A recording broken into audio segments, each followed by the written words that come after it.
তিন নম্বর বৈশিষ্ট্য হলো ব্যক্তি সে যে কোনো মুসিবত বিপদের মধ্যে পড়ুক না কেন সর্বাবস্থায় মহান রব্বুল আলামিনের দরবারে তাওয়াক্কুল করে রাখবে।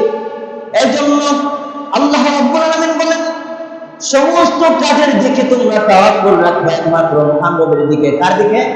একমাত্র মহান রব্বে কারিমের দিকে তাওয়াক্কুল ভরসা রাখবো।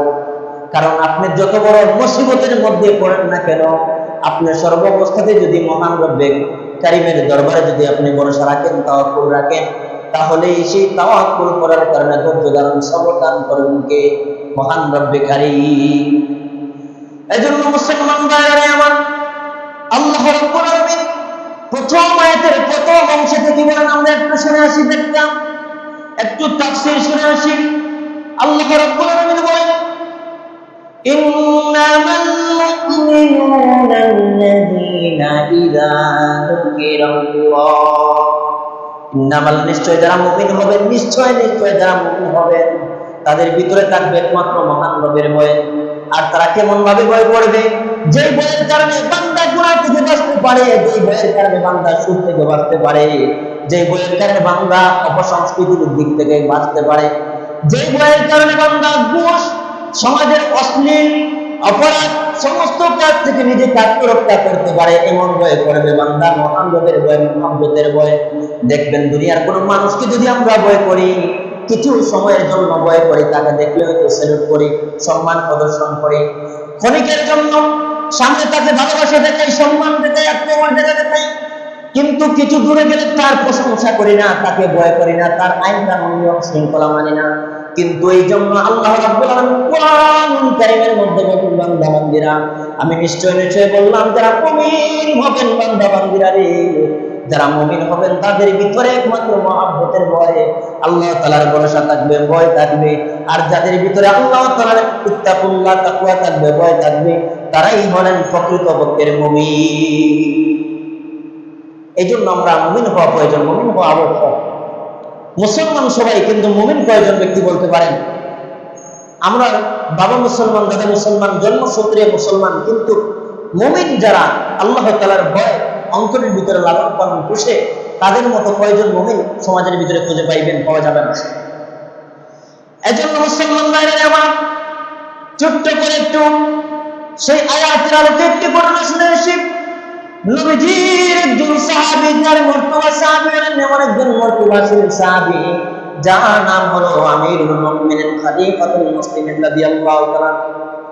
সেই আমিরুল মুমিনিন খলিফাতুল মুসলিমিন রাদিয়াল্লাহু তাআলা ওনার জামানায় তিনি খলিফা শাসক ছিলেন, খলিফা ছিলেন।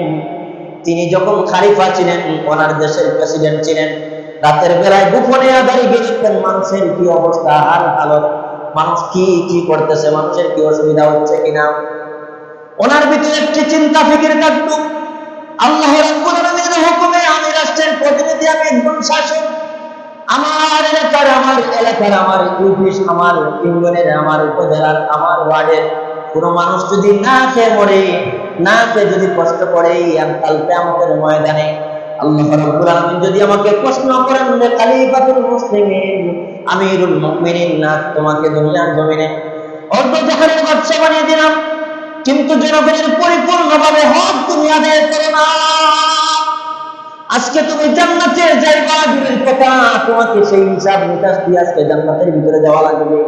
তাহলে আমি আমিরুল মুমিনিন খলিফাতুল মুসলিমিন সেই কিয়ামতের ময়দানে জবাব দিয়ে তা দেওয়া লাগবে মহান রব্বে কারীমের দরবারে। আমার হিসাব ছাড়া কোনো জায়গা থাকবে না যাওয়া। সুতরাং দুনিয়ার মানুষেরা সবাই যখন ঘুমিয়ে পড়ে আমি আমিরুল মুমিনিন খলিফাতুল মুসলিমিন আমার হৃদয়ের মধ্যে ঘুম চলে আসে না, আমার মাথা বিছানার মধ্যে লাগাই না, একমাত্র মহান রবের ভয়ে তাকাই, আল্লাহ তাআলার ভয়ে থাকার কারণে। কারণ আমার ইউনিয়ন আমার ওয়ার্ডের মানুষেরা যদি কষ্ট করে তাহলে সে দায়বদ্ধ আমি আমিরুল মুমিনিন খলিফাতুল মুসলিমিন হব।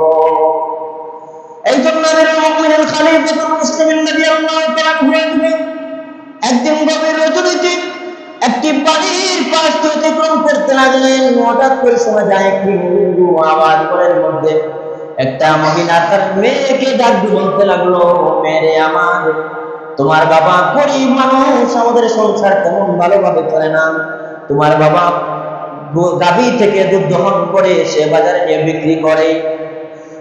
কলিজার টুকরা মেয়ে, তোমার বাবা সারাদিন গাভীটা পরিশ্রম করি, গাভীটাকে খাবার খাওয়াই, রাতের বেলায় আবার সেই দুধ দহন করে সকাল বেলায় নিয়ে বাজারে বিক্রি করে। যদি তুমি দুধের মধ্যে কিছু পানি মিশ্রণ করে দাও, দুধের মধ্যে যদি তুমি কিছু পানি মিশ্রণ করে দিতে পারো, তাহলে অসংখ্য দুধ হয়ে যাবে, অনেক দুধ গোলা বেড়ে যাবে।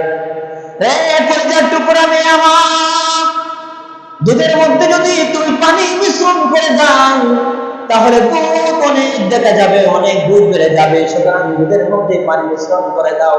মদিনার সমস্ত মানুষেরা ঘুমিয়ে পড়েছে, মদিনার সমস্ত মানুষেরা ঘুমিয়ে পড়েছে, কেউ দেখবে না।